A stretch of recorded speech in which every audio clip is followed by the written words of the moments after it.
경기도 성남시 대장동 개발 의혹이 새로운 국면을 맞고 있습니다. 국민의힘 곽상도 의원의 아들이 화천대유로부터 퇴직금 명목으로 50억 원을 받은 것으로 확인이 됐죠. 그러면서 민주당도 총공세에 나서고 있습니다. 국민의힘은 긴급 최고위원회를 오늘 소집을 했습니다. 관련 내용 두 분과 함께 짚어보겠습니다. 한상희 가천대 교수, 정태근 시민을 위한 정책연구원장 모셨습니다. 어서 오십시오. 네, 안녕하세요. 안녕하십니까.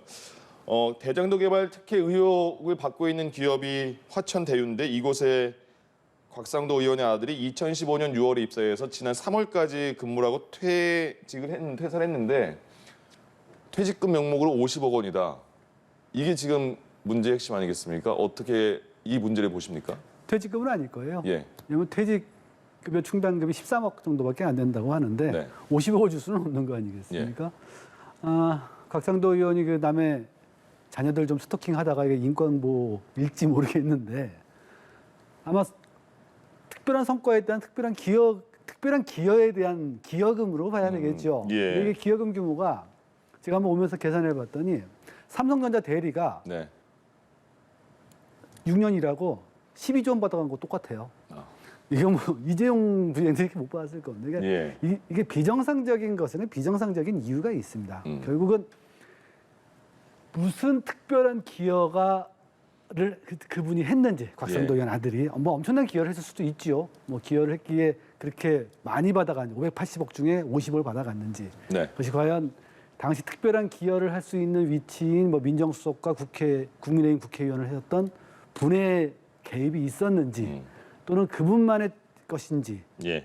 이런 것들이 지금 꼬리를 물고 좀 나올 것 같아요. 그래서 저는 지금 검찰이 단순히 뭐 조선일보나 이쪽에 선거법 위반을 조사할 게 아니라 이제는 화천대유와 성남개발공사를 들어가야 한다고 봅니다. 예. 전격적 수사를 들어가서 지금 뭐 나왔던 인물들 많잖아요. 뭐 이재명 경기도 공무원 중에 뭐 유동규라는 분도 계시고 곽상도, 원유철, 이경재 많이 나오잖아요. 네. 이분들부터 또 다른 분들, 특히 화천대유 같은 경우에는 전부 국민의힘 분들만 계세요. 예. 이분들 중에 더 또 뇌물 받은 분이 없는지 전 강력하게 수사를 들어갈 때가 되었다라고 봅니다. 오늘 화천대유가 인터뷰한 거 보니까 50억 원에는 퇴직금도 들어가 있고 성과금도 들어가 있었고 산재 위로금 성격도 있었다. 어지럼증이 이 곽상도 의원의 아들이 좀 악화돼서요. 이런 명목인데 곽상도 의원은 지금 이 화천대유 이 회사의 구조를 설계한 게 이재명 후보 아니냐 이렇게 얘기를 하고 있습니다.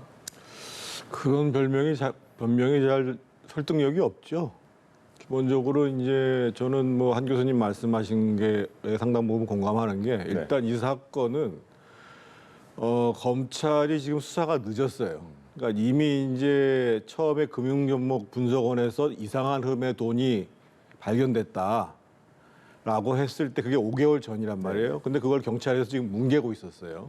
그런데 실제로 오늘 보니까 퇴직금, 기여금, 뭐 산재 보상금에서 50억? 이건 좀 상식적이지 않은 거거든요. 더더군다나 1년 전에 퇴직 계약서를 썼다고 그래요. 2020년 6월 달에. 그때는 퇴직금이 5억 원이에요. 또 그것도 사실은 이해가 잘 안 되고요.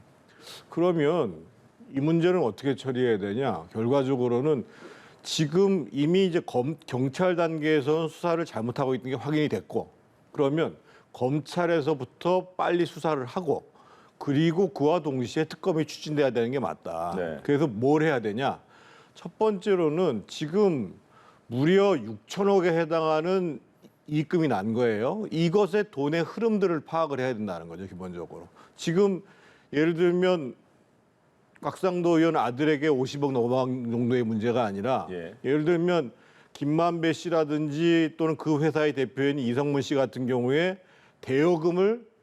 회사로부터 대여금을 400억 이상 갖다 썼는데 이게 어디 갔는지를 모른다는 거 아니에요, 기본적으로. 그래서 첫 번째로 이번 수사는 검찰에서 돈의 흐름을 빨리 찾아가는 것. 이게 저는 핵심적인 문제라고 보고 동시에 제가 계속 말씀을 드리고 있습니다만 실제로 이 화천대유가 포함된 하나은행 컨소시엄이 사업자로 선정된 과정 거기에 실제로 이재명 지사의 측근이라고 하는 유동규 씨가 어떤 역할을 했고 내부에서 이렇게 하면 안 됩니다고 계속 문제가 제기됐음에도 불구하고 강행했다는 거 아니겠어요? 네. 근데 실제로 나중에 확인해 보니까 메리츠증권 컨소시엄에서 훨씬 더 많은 기부 체납과 이익 금액분을 나누겠다, 기부하겠다 이렇게 얘기를 했다는 거예요. 예. 그래서 이 두 가지 돈의 흐름의 문제하고 사업자 선정 문제에 대해서 우선적으로 빨리 검찰에서 수사를 하고 저는 이후에 사실은 수사의 공정성, 신뢰성을 위해서 특검은 저는 여야 누가 관여가 됐든지 간에 뭐 그것이 국민의힘이든 뭐 민주당이든 관계없이 특검을 해서 예. 낱낱이 밝혀내는 것이 필요하다고 보여집니다. 국민의힘도 특검을 하겠다라는 말을 했고 곽상도 의원도 내가 특검 수사도 받겠다라는 언급까지는 했습니다. 근데 오늘 국민의힘에서 잠시 후 5시에 긴급 최고위원회를 소집을 했는데 그러면 곽상도 의원에 대한 그 제명 논의가 있다고 많은 보도가 나오거든요. 어떤 처리가 될 수 있을까요? 제명이 제가 보기엔 불가피하죠. 예. 곽상도 의원뿐만 아니라 저는 그 원유철 의원도 최소한 뭐 제명이든 뭐 탈당 권유를 해가지고 그런 연장선상에서 특검을 추진해야지 맞는 거죠. 예. 누가 봐도 상식적으로 봤을 때, 그러니까 오늘 지금 곽상도 의원 아들은 그 상당히 장문의 글을 통해 가지고 여러 가지 그 동안의 사정들을 설명하고 있는데 네. 그것이 설득력이 별로 없어요.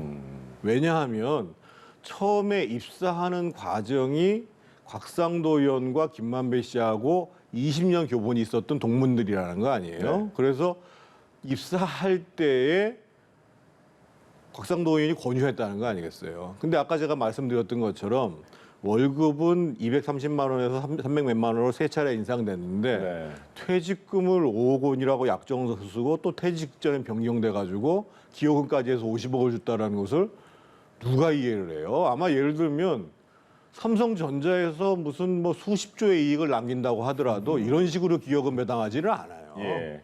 그러니까 이거는 본인이 아무리 설명을 하려고 해도 이해가 안 되는 부분이에요. 네. 그렇기 때문에 실제로 곽상도 의원이 혐의가 있는지 없는지는 실제로 나중에 수사 결과를 봐야 되는 문제지만 네. 이제까지 국민의힘에서 처리한 관례는 뭐냐면 일단 이러한 부동산이나 비리 문제에 연관이 돼 있다라고 했을 경우에 출당 조치를 하고 그것이 해소되면 다시 입당을 하는 경우는 있었단 말이죠. 예. 그렇다고 한다면 그 기준을 이번에도 분명히 적용하는 게 불가피하다고 보는 거예요. 예. 그래서 제가 봤을 때는 곽상도 의원뿐만 아니라 원유철 전 의원 문제도 같이 처리할 수밖에 없는 것이고 그런 속에서 제가 조금 전에 말씀드렸습니다만 국민의힘이 특검을 추진을 하되 네. 지금부터라도 수사 빨리 제대로 해라. 자금 흐름부터 시작해서 예. 그리고 사업자 선정 과정 이런 거 제대로 수사해라라고 강력히 촉구하고 그 문제를 곧 지금 국정감사 시작하거든요. 10월 5일부터요. 거기서 확인해 나가야죠. 이재명 후보도 굉장히 강하게 비판을 했습니다. 박근혜 정부와 국민의힘이 성남시 공공개발을 저지해준 대가성 뇌물의 일부로 의심이 된다. 이 50억 이렇게까지 표현을 했고요. 근데 국정조사와 특검 요구에 대해서는 신속한 규명을 위해서 수사를 먼저 해야 된다. 이렇게 말을 했습니다. 이재명 후보 측의 반응은 어떻게 보이십니까? 그 특검 말씀들을 많이 하시는데 저는 BBK 특검이 기억이 나요. 네. 뭐냐면 특검이라는 것이 빨리빨리 구성이 돼서 빨리빨리 해결이 되고 외부로 다 얘기 안 나오고 뭐 이래서 그냥 조용히 끝나면 좋은데 지금 대선 국면이지 않습니까? 네. 잘못하면은 대선이 특검 대선이 돼 버려요. 그러면은 국민 그 특검 때문에 모든 정치적인 선택이나 정치적인 그 의사결정이 왜곡될 가능성이 있습니다. 그러려면 특검이 굉장히 빨리 끝나야 뭐 한두 달 내에 끝나야 되거든요. 근데 예. 그게 되겠습니까? 특검을 누구로 할 거냐? 그리고 민주당 같은 경우에 특검하자 그러면 고발사주 특검 얘기 안 하겠어요? 여러 가지 정치적인 문제가 있단 말이에요. 예. 그래서 말씀하신 대로 저는 정태근 원장님 말씀 한마디 그거는 굉장히 동의합니다. 수사는 바로 진행해야 된다. 예. 검찰이 바로 들어가야 된다는 건 맞는데 저는 그 수사를 지켜본 다음에 다음 정권에서 특검을 추진을 하든가 검찰 수사 못 미진하다. 네. 예컨대 곽상도 의원은 무죄고 이재명도 무죄다 나왔다. 그러면 하든가. 그렇게 가야지 대통령 선거라는 큰 정치적 이벤트, 나라의 5년을 결정하는 이벤트가 있는데 이 시점에 과연 특검으로 몇 달을 보내는 게 과연 옳은가라는 예. 문제는 정치권에서 고민을 좀 해야 돼요. 앞으로 대선에서. 예. 그래서 이 시간 끌기용 그리고 지난번 우리 BBK 특검 봤을 때 특검 어떻게 했습니까? 가서 대통령한테 국밥 한 그릇 먹고 나와서 이번에도 들어갔잖아요. 이게 특검이라는 게 꼭 만병통치약이 아니에요. 그래서 예. 공수처도 있기 때문에 저는 특검을 지금 추진하는 것이 과연 이 대선이라는 걸 남겨둔 한국에서 맞는가 여기에 대한 의심이 좀 있습니다. 원장님 지금 그러면 수사가 이거 대장동 개발 의혹에 대한 수사가 각 뭐 당이나 캠프 측에서 고발한 건이 있어서 거기에 대해서 수사가 들어간 건가요? 이 자체적인 내용에 대해서 수사가 바로 들어간 상황인가요? 고발도 들어가 있는 상황이고요. 예. 그리고 지금 검찰에서는 이제 수사를 해야 되겠다고 판단을 해서 움직이기 시작한 건데 네. 그 전에 제가 드리고 싶은 말씀은 뭐냐면요. 지금 이재명 지사가 국민의힘 게이트라고 얘기를 하는 거는요. 거의 자다가 봉창 두들기는 소리하고 비슷해요. 왜 그러냐면 예. 진짜 본인이 국민의힘 게이트라고 생각하면 그러면 경기도부터 시작해서 성남시를 감사하라 이거예요. 경기도는 성남시에 대한 감사권이 있습니다. 아까도 제가 말씀드렸습니다만 이 사건의 출발은 어디서 비롯됐냐면 이 서천대유가 포함된 소위 하나은행 컨소시엄이 사업자 선정으로부터 시작된 거예요. 그런데 지금 계속 확인된 사항들 중에 중요한 내용이 뭐냐면 처음에 이런 방식의 사업 진행이 맞지 않다라고 하는 내부의 의견들을 유동규라는 그 당시에 기획관리실장이 묵살했을 뿐만 아니라 사업자 선정 과정에서 두 가지의 중대한 문제가 있었다는 거예요. 하나는 실제로 내부에서 절대 평가를 하는데 예. 그것들을 주도했던 사람이 누구였냐면 이 사건의 하나의 축이라고 하는 남모 변호사의 후배되는 그 사람이 6개월 전에 이 성남 도시개발공사에 입사해서 이 업무를 담당했고 평가를 담당했다는 거예요. 무슨 얘기냐? 실제로 사업자와 관련 있는 사람이 내부에서 이 선정에 관여한 거예요. 네. 두 번째, 그 사람들이 절대 평가뿐만 아니라 외부 심사위원들이 평가하는 데에 참여를 했어요. 이거는 명백하게 업무상 범죄적 문제가 있는 거예요. 예. 그런데 만약에 지금 이재명 지사가 이게 진짜 국민의힘 게이트라고 생각하면 지금 현직 경기도지사잖아요. 네. 경기도 감사실을 통해 가지고 야 성남 도시개발공사 감사해 해서 도대체 이런 사업자 선정이 어딨냐 이게 왜 이렇게 벌어졌냐 예. 라고 얘기를 해야 되는데 말로는 국민의힘 게이트라고 하면서 경기도에서는 아무것도 안 해요. 그래서 사실은 지금은요 이 문제를 빨리 밝히고자 한다면 검찰 수사뿐만 아니라 저는 경기도 제가 말씀드렸는데 사실은 감사원에서 당장 감사할 수 있는 사안입니다. 이 정도 국민적 의혹이 있고 예. 비리가 확인되고 있는 사항이면 사업자 선정 과정부터 시작해서 심사에 있어서 그리고 그 이후에 이익 배당 과정 문제 이거 예. 다 철저히 확인해야 되는 거예요. 여기에 대한 입장 듣고 경선 문제로 넘어가겠습니다. 저는 맞다고 생각합니다. 예. 저는 말씀하신 대로 잊지 마시면 처음 사업자 선정부터 시작해서 왜 이것이 공공개발로 시작했다가 민영개발로 터지고 또 회의록들 다 있으니까요. 어떤 국회의원이나 어떤 시도의원이 개입을 했고 그리고 말씀하신 성남개발공사 대해서 무슨 일이 있었고 예. 이 부분에서 다 봐야 돼요. 이 정도는 되고 끝을 내야 만약에 뭐 이재명 후보가 대통령이 되든 안 되든 깔끔하게 정권을 출발할 수가 있고 예. 또 국민의힘에서 대통령이 되든 안 되든 또 그분도 이걸 털고 갈 수가 있어요 다. 그래서 저는 깔끔하게 들어가는 게 맞다고 봅니다. 알겠습니다. 민주당은 이번 주에 계속 어제 오늘 호남 경선 치열하게 벌어지고 있습니다. 근데 그 전에 원장님 이거 부분 어떻게 보이세요? 이낙연 후보가 이재명 후보에 대해서 대장동 개발 의혹을 계속 의혹을 추궁했잖아요. 근데 지금 곽상도 의원 아들 사건이 나왔습니다. 그럼 이낙연 후보의 그럼 약간 공격 포인트가 좀 바뀔까요, 전략이요? 만약에 그냥 곽상도 의원 쪽으로만 모든 것을 돌리면은 또 거기서 저는 중심을 잃는다고 생각하거든요. 네. 그래서 이낙연 후보 측에서 해야 될 일은 예. 이 문제는 여야를 막론하고 원칙적인 관점에서 즉시 모든 조사가 되어질 수 있도록 우리가 협조하자. 그리고 그것을 우리 당에서도 정부에다 촉구하자. 예. 해가지고 지금 상대적으로 이제 이재명 후보에 대한 문제 제기들을 많이 한 게 사실이잖아요. 네. 그런데 이제는 또 완전히 국민의힘만 문제 제기한다. 그러면 사람들이 아 도대체 이낙연이라는 사람의 판단 우리가 신뢰할 수 없어 이렇게 되거든요. 그래서 저는 원칙적인 입장 그리고 국민들이 바라는 방향의 입장들을 이낙연 지사가 얘기하는 게 맞는데 예. 그것을 중심을 잃어버리면은 진짜 좀 이제 실망한다는 소리가 나올 텐데 어떻게 나올지는 잘 모르겠습니다. 알겠습니다. 어제 광주 전남 경선이 있었고요. 오늘 전북 경선이 남아 있습니다. 6시쯤에 저희가 결과를 같이 알려드릴 텐데요.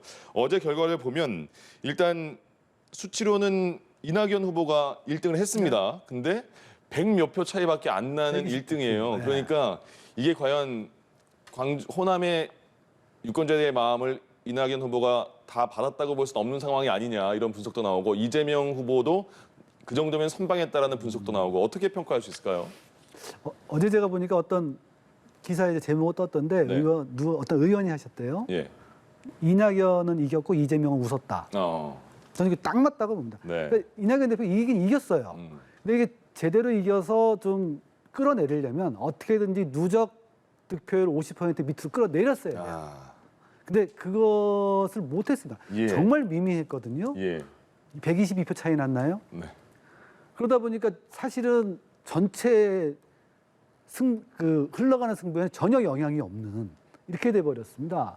그러니까 이낙연 대표는 이기고도 떨떠름하고 이재명 후보는 전승으로 이겼으면 참 좋겠는데 전승은 못했으니 또 떨떠름하고 네. 뭐 이렇게 하지만 이 현재까지 경선 흐름을 전혀 바꾸지 못한 예. 광주 전남 경선이었다 이렇게 평가하는 게 맞습니다. 그러니까 누적 퍼센트를 다시 말씀드리면 이재명 후보 어제 결과까지 포함해서 52.9%고요. 이낙연 후보가 34.21%입니다. 어쨌든 과반은 계속 넘은 상황은 이어지고 있잖아요. 근데 오늘 전북 선거도 있는데 어제 경선, 오늘 경선 예측까지 한번 부탁드릴게요. 오늘도 이낙연 후보가 이기기 쉽지 않을 것 같습니다. 네. 사실 제가 어제 개인적인 일로 네. 어제 하루 왼종일 이제 전남 지역에 있었거든요. 네. 근데 제가 좀 깜짝 놀란 건 뭐냐면 별 관심들이 없어요 기본적으로. 예. 이번에 그 광주 전남도 권리당원 투표율도 낮았잖아요. 낮았죠. 예. 그리고 이제 오늘 아마 전북 같은 경우는 현재까지는 지금 35%로 예. 지금 이제 체크되고 있는데 두 가지 문제가 다 겹치는 것 같아요. 일단 지금 크게 봐서는 이재명 지사가 대세를 유지하고 있는 와중 속에서 이재명 지사에 대해서도 이렇게 대장동권이 터지고 나니까는 싹 사람들의 마음이 이렇게 좀 이렇게 막 가지를 않는 거예요.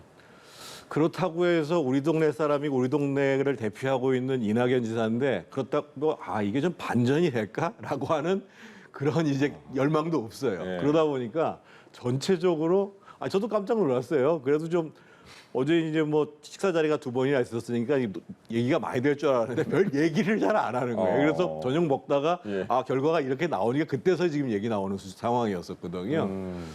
그런 걸 봐서는 더더군다나 지금 이제 어제 하나 좀 특징적인 건 뭐였냐면 추미애 후보의 지지율이 굉장히 떨어졌습니다. 네. 지금 누적 투표율로 11%를 하고 있는데 어제 4%뿐이 안 나왔다는 맞습니다. 거예요. 그러니까 이제 그것이 이제 이재명 지사가 선방하는 데 조금 도움이 됐다고 보여지는데 이재명 지사가 위기로 갈지 모르니까 추미애를 찍었던 표가 글로 다 간 게 아닌가 싶을 정도인데 예.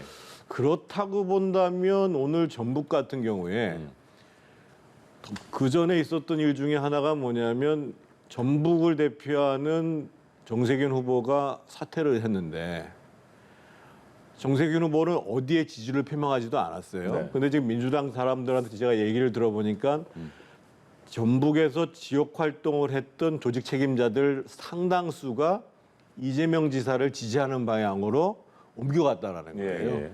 그렇게 본다 그러면 이낙연 후보가 이기기도 어렵고 그리고 어떻든 특히나 조금 전에 우리 한 교수님 말씀하시는 것처럼 과반 이하로 누적 투표를 떨어뜨리는 것 이거는 더욱더 어렵지 않겠는가 이렇게 봐야죠. 알겠습니다. 저희가 6시에 이제 결과를 알 수 있을 텐데요. 그때도 계속해서 결과를 함께 전해드리도록 하겠습니다.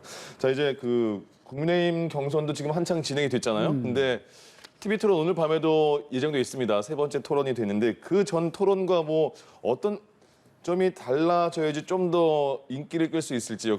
그리고 이번 토론회에서는 어떤 점을 주목해서 보면 재밌을지. 왜냐하면 지금 그 공약 표절 내 고향이다, 내 거 베꼈다 이런 시비가 있고요. 또 윤석열 후보 같은 경우에는 집이 없어서 청약통장을 안 만들었다라는 그 발언까지 해서 지금 논란이 되고 있잖아요. 어떤 부분을 관심 있게 봐야 될까요? 뭐 시샘말로 싸움 구경과 불구경에 빠지면 구경할 게 없다는 얘기가 있지 않습니까? 그 선거 연구를 할 때 가장 큰 거짓말 중에 하나가 정책 보고 투표했다는 얘기예요. 그런 사람 거의 없어요. 그러니까 정책 보고 투표를 하려면 두 명의 후보가 정말로 정면으로 자기의 정체성에 맞는 정책을 내걸고 붙을 정도가 돼야 된다. 네. 8명이 나와서 정책을 떠들면 누가 무슨 얘기를 했는지 아무도 몰라요. 예. 결국 이 8명이나 나와서 토론을 벌일 때 정책 얘기는 그냥 하는 거고 결국은 사람들이 보는 건 싸움이 어떻게 나지거든요. 네.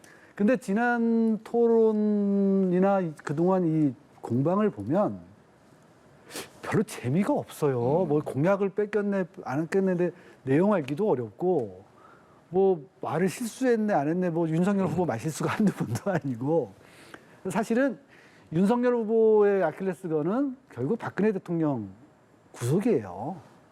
그 얘기를 홍준표 후보가 꺼낼 것이냐, 꺼낼 것이냐. 박근혜 그래야만 지금 윤석열 후보를 강하게 지지하고 있는 그 계층들, 지지층들을 떨어뜨려 나올 수가 있는.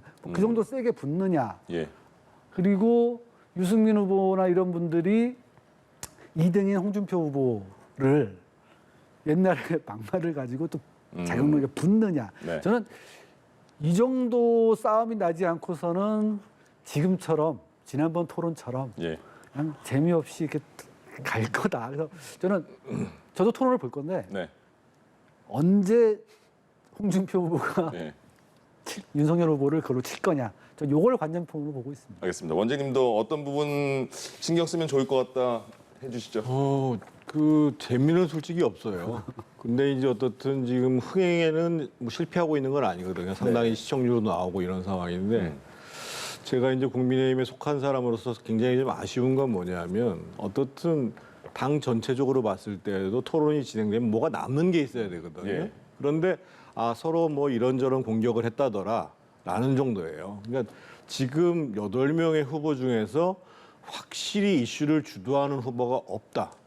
이게 이제 예를 들면 민주당 같은 경우에 보면 많은 논란이 있지만 이재명 후보가 뭐 기본소득을 중심으로 해서 큰 쟁점이 형성되잖아요. 그래서 저는 특히 이제 1등 후보라고 하는 윤석열 후보 측에서 상당히 지금 이제 방어적으로 계속 지금 토론을 하고 있거든요. 근데 이제 2번 정도를 지났으니까 이제는 윤석열다운 이슈를 제기를 해야 돼요. 그래서 토론이 끝나고 나면 뭔가 머리에 남아야 되거든요. 예를 들면 질문을 하더라도 상대방의 정책이 어떻습니까? 라는 것보다 내가 선도적인 이슈를 제기하고 이 이슈에 대해서 어떻게 생각하냐라고 물어보면 그게 기억에 남도록 돼 있거든요. 그래서 윤석열 후보 입장에서 봤을 때는 진정으로 내가 대통령 후보로서 준비가 돼 있다라고 하는 뭐 모든 분야의 것은 필요가 없습니다. 아주 핵심적인 이슈를 하나 끄집어내서 그것들을 토론회의 전면으로 부각시켜내는 이 과정들이 필요할 것 같고 다른 후보들 같은 경우에 있어서는 지금 경우가 조금 차이가 있어요. 어떤 후보들 같은 경우에는 어떻게 마지막 4등 안에 어떻게 드느냐가 큰 목표일 수가 있고 지금 홍준표 후보 같은 경우에는 지금은 얼마만큼 윤석열 후보를 따라가는 게 문제냐라고 하는 그 차이가 있을 수 있거든요. 그런데 실제로 보면 가장 유효하게 득점을 하고 있는 사람은 4등 안에 들기를 목표로 하고 있는 하태경 후보를 제외하고는 지금 적절한 토론 주제를 못 찾고 있어요, 사실은. 그래서 저는 홍준표 후보 같은 경우에도 지금 이 상태가 됐으면 바로 윤석열 후보하고 그야말로 맞짱 토론을 간다라는 형태로 정말 세게 붙을 수 있는 이런 자세가 있어야지 보는 시청자나 국민들도 재미있을 거란 말이에요. 그래서 이미 이제 3차례 토론 접어들었으니까 이제 각 후보들이 토론 전략을 좀 달리 가져갈 필요 있지 않겠는가라는 게 이제 저희 판단입니다. 오늘 밤에 두 분의 포인트 생각하면서 저희도 봐야겠습니다. 그리고 한 교수님 이런 거 어떻게 생각하십니까? 이번 문제가 장제원 의원 아들 래퍼 노예 씨입니다. 근데 그 전에도 음주 관련 사건이 있었는데 이번에는 음주 추적을 요구하는 경찰 때리고 그냥 갔다는 거 아니겠습니까? 근데 장제원 의원은 윤 후보 캠프 측 중요 자리에 있는데 사회는 반려했다고 들었어요. 이 문제는 어떻게 보이세요? 이분도 인권부 아닌가 싶은데요.